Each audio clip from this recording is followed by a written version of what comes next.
Welcome to another episode of The Grass is Green in Pittsburgh, a podcast about events, organizations, opportunities, and spaces that make Pittsburgh such a wonderful place to find, build, and strengthen community. I'm your host, Julianna Warner.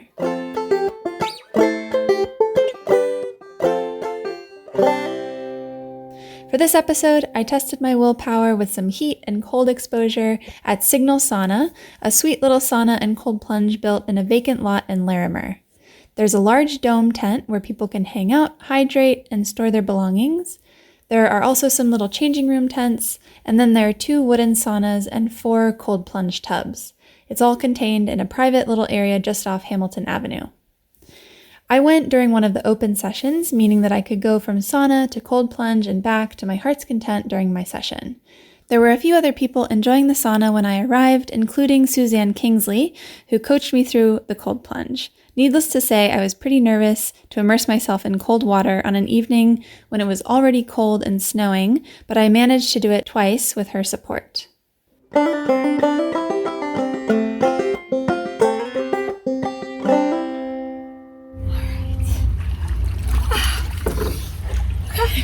You're in. I'm in. Your feet are out. Your head is out, but you're in. Yes. Otherwise. Trying to put my shoulders under. Nice.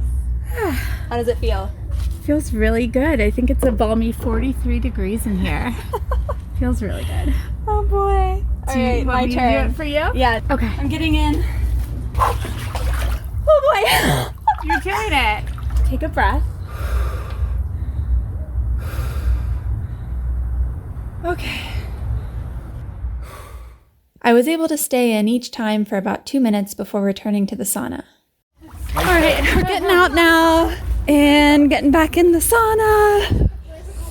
That was his first thing to see. How do you feel now? I feel great. Here we go. All right, we're putting some steam. Okay. Little background steam noise. So we're in the sauna. Is there a thermometer in here? Yeah, it's over here. Okay, they said add 30 degrees, so it's about 170. 170, and I'm still shivering from... I have goosebumps. Yeah, me too. But it feels really good, right? It does. I'm like easing back into the heat. Yeah. You get kind of like a natural high after doing the cold plunge and then getting back into the heat. Like, I just feel like my energy just like spikes, and I don't know if you feel that. Yeah, actually, like I feel like I was really tired all day, and now I'm like definitely invigorated. Like I feel like I just had like 3 cups of coffee, but no jitters, just excited and like. Yes, it does give you like a total natural high. Yeah. A few days later, I met up with Ryan Campbell, the owner of Signal Sauna. We sat in one of the unheated saunas to chat. The acoustics were a little funny, and you can hear the rain on the roof of the sauna for part of our conversation. From 2016, I just had this dream of building a bathhouse in Pittsburgh, but that was really cost prohibitive. I did all the numbers and was like, this is not gonna happen. Yeah. So then I thought to myself, what's the minimum viable spot, and how can I create that? And that's kind of the genesis of where I am now. Yeah. So we are currently in one of the saunas, and it's raining, so you can probably hear the rain on the roof. So can you just kind of run through a typical experience for somebody coming for the first time? So one of the cool things about this place is that the center of it is choice. And so people have a lot of options to choose what they'd like to do.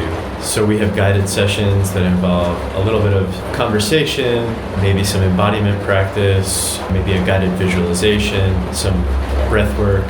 That's typically 3 rounds of sauna, cold, And then there are options for just free flow. Just choose your own adventure, go from sauna to cold in your own time. And so optionality is a really big thing for me. And to be able to engender that or provide a space for people to make choices that feel really good to them is really important.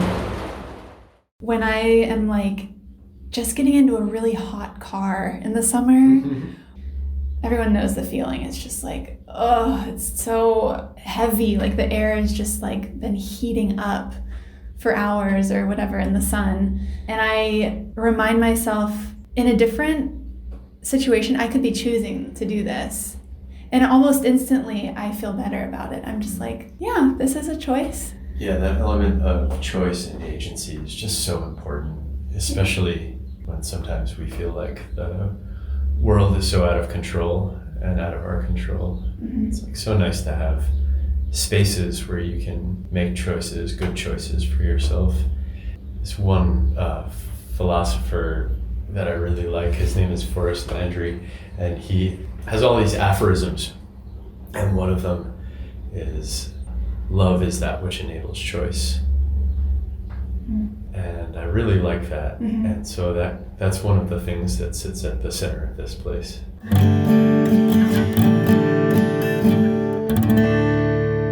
What would you say to someone who is afraid to get in the cold plunge?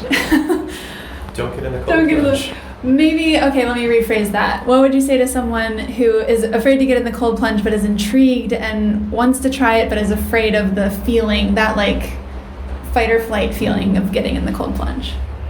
Yeah, so there are baby steps to it. Okay. And so you just go as fast or as slow as you want on your own time. That said, in order to get into the cold plunge, you have to take a cold shower here. So you got to rinse off a little bit, get some of that sweat off. And sometimes that's enough for people. But it's also a really nice entry point. People often say the shower is worse than the actual cold plunge. And so you kind of get acquainted with the cold, with the sensation of the cold first, as a precursor to getting in the tub. Yeah. And then how I like to coach people through the tub is there are all these like Instagram shots of like yogis or people getting into like ice baths, and you know, Joe Rogan and all these people are like, it's gotta be 30 degrees, it's gotta be freezing.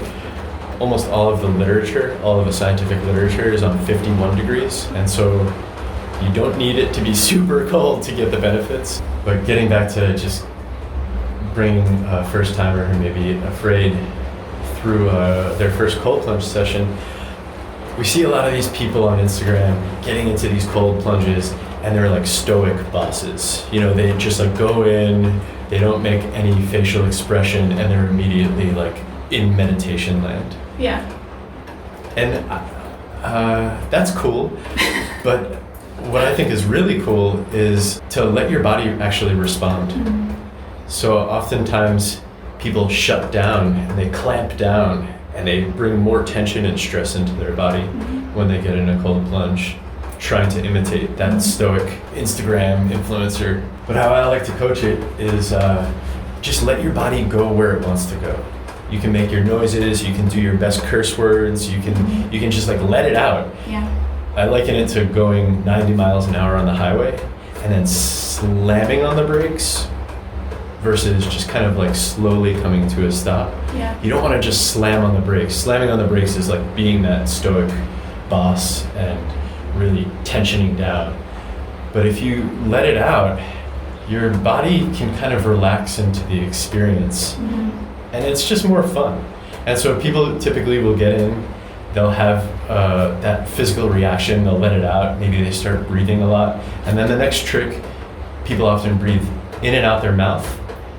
And the next move is to breathe in and out your nose. Yeah, okay. So go to nasal breathing as soon as you can. And then you'll notice they'll get a little bit of control, a little bit of centeredness. And then the next thing I like to do is just relax your shoulders just a little bit. And then the next thing I like to invite is a smile. And then sometimes the next thing is just like whisper to yourself or say to yourself, I love this so much, because we know that a lot of times it's framework, the lens that you put on something really affects that experience. Totally. I really like those steps. I think next time I do it, I'm going to listen back to this and try doing it with because the person who kind of coached me through the cold plunge had some of those ideas, and I've heard other people talk about smiling when you get in there because it's not what you're going to want to do. And I think it's what you're saying, like reminding yourself that this is a choice that you're making, and it's a lot about like framework and perspective, and that's really cool. There's also an absurdity to it all. It's like, all right, we're in a vacant lot in the middle of Pittsburgh that's transformed into this urban oasis. We're standing outside in the middle of the winter, half naked, and we're getting into freezing tubs of ice. This is absurd. It's like so weird. And so there's humor in that, there's joy in that, and there's a surreal quality to that. Yeah.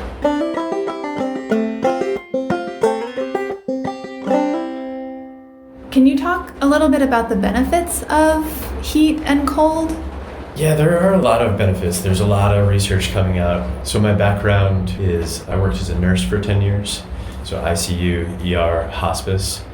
And then I got burnt out on that during the pandemic and decided to go back and get a master's in sports science. And so for the past 2 years, I worked as a researcher at the Neuromuscular Research Lab at the University of Pittsburgh. And there I studied some really interesting stuff involving non-invasive brain stimulation and also stimulating the vagus nerve with electricity to help induce calm under pressure.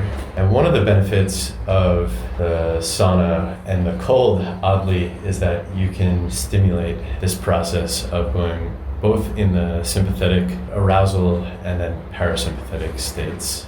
And I could talk for a really long time about that. But one of the things that I see in the world right now is this over-protocolization of things. Like people are like, oh, you need to be in the sauna for 15 minutes, then you need to do cold for 3 minutes. And there are all of these protocols. There's the Huberman effect where everybody's listening to Andrew Huberman and trying to over-optimize their life. I think that has real benefit in specific contexts, but one of the biggest benefits of the sauna and the cold is the social aspect. And just coming here, putting down your phone for a minute, just relaxing and tuning into yourself, connecting with others. And if there were no benefits to heat exposure or cold exposure, other than that sociality, hands down, it's worth it. Yeah, there are all these great studies coming out about like longevity benefits and decreased risks for dementia, Alzheimer's. But really, I think the social aspect trumps everything. So if you can have a good time with that and then just enjoy yourself, I think you're getting all of the benefits you need and you don't have to over-protocolize your relaxation. Yeah. So the sessions are typically an hour each, is that right? Yeah, there's 75 minutes. There's a half-hour buffer between sessions. And so I never want people to feel rushed. And so sometimes people with an unlimited pass will book 2 back-to-back. But typically what I've found is that people feel really good after an hour.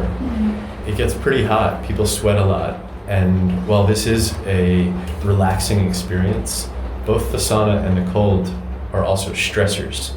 We think of stress often as bad, but there's distress and then there's eustress, so there's good stress.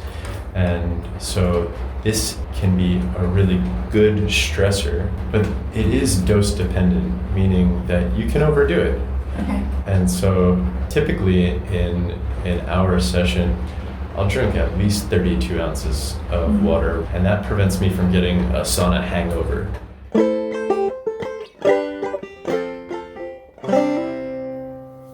Aside from the open sessions, there are also guided sessions, which include breathwork, meditation, and conversation. And there are also community sessions like silent sauna, women's sauna, queer sauna, and men's sauna. There are also sauna book clubs where you read at home and discuss on the bench. Some recent book club reads were All About Love by Bell Hooks, The Will to Change, Men, Masculinity, and Love, also by Bell Hooks, The Four Agreements by Don Miguel Ruiz, and The Disappearance of Rituals, A Topology of the Present by Byung-Chul Han. For the monthly membership, there's a 3-tier sliding scale based on the Green Bottle Sliding Scale. If you're unfamiliar with the Green Bottle Sliding Scale, it's a self-assessment of where you sit economically, how much you can afford, and how much you value the experience. The sliding scale is something Ryan is experimenting with. He mentioned he'll be playing around with it in the next few months to see what works. With a membership, you still book sessions online, but it's an unlimited pass and you can come to any of the guided sessions, the open sessions, or the community sessions. The unlimited pass also comes with a guest pass. And you can either get an individual pass or you can get a shared pass, which you can share with a family member, a partner, or even just a friend. Check out their Instagram for more information on the book clubs and other events at Signal Sauna. You can book a session, purchase a pass, or learn more about what to expect on their website, signalsauna.com. Thanks so much for listening to this episode of The Grass is Green in Pittsburgh. Please rate, review, share, subscribe, and stay tuned. And follow us on Instagram at grassisgreenpgh. And remember, we only feature activities that I've tried myself, places I've visited, and businesses that I've supported. So what should I check out next? Send us an email at contact@grassisgreenpgh.com or submit a form on our website, grassisgreenpgh.com. The Grass is Green in Pittsburgh is a Sunrise Somewhere production. It's edited by Oliver Carr. And the music is by Julianna Warner. We hope you've been inspired to explore, connect, and contribute to the vibrant mosaic of events and spaces that make Pittsburgh truly unique. Catch you next time!